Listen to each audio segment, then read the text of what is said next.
One night in 1974, an 18-year-old girl was leaving her university when she saw a man limping and walking with the help of a crutch.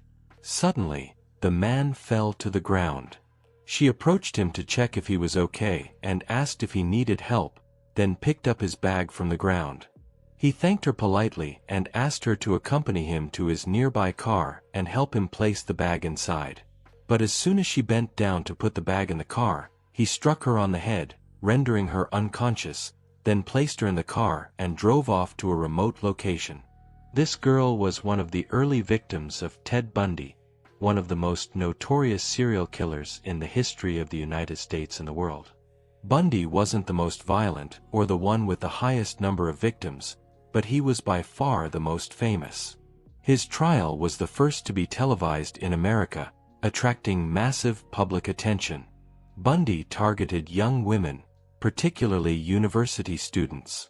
He confessed to killing 30 victims, but estimates suggest that he may have killed over 100 women.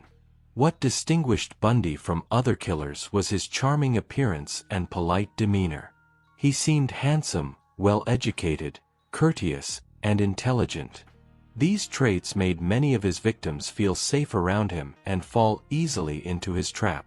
Bundy was born into troubled social and psychological circumstances. His mother, Eleanor, was 22 when she had him out of wedlock, something that was still socially unacceptable even in the West at that time. Her family hid the truth, telling everyone that the baby Ted was their child and that Eleanor was merely his older sister. He grew up in a violent household where his grandfather, who raised him, was a harsh and abusive man. Signs of severe psychological disturbance appeared early in Bundy's childhood. He tortured animals, set traps for other children, and tried to harm those around him. In one incident, when he was 6 years old, his aunt woke up from a nap to find kitchen knives placed around her body in a terrifying arrangement. Bundy had done it.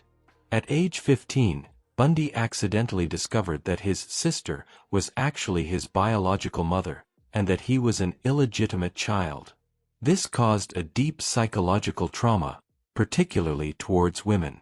In 1966, he enrolled at the University of Washington, where he fell in love with a girl named Diane Edwards. However, differences in social class and his deteriorating academic performance led to the relationship falling apart, something that left a deep scar on him. Bundy spiraled into severe depression, dropped out of school, and began living in isolation, feeding dark and violent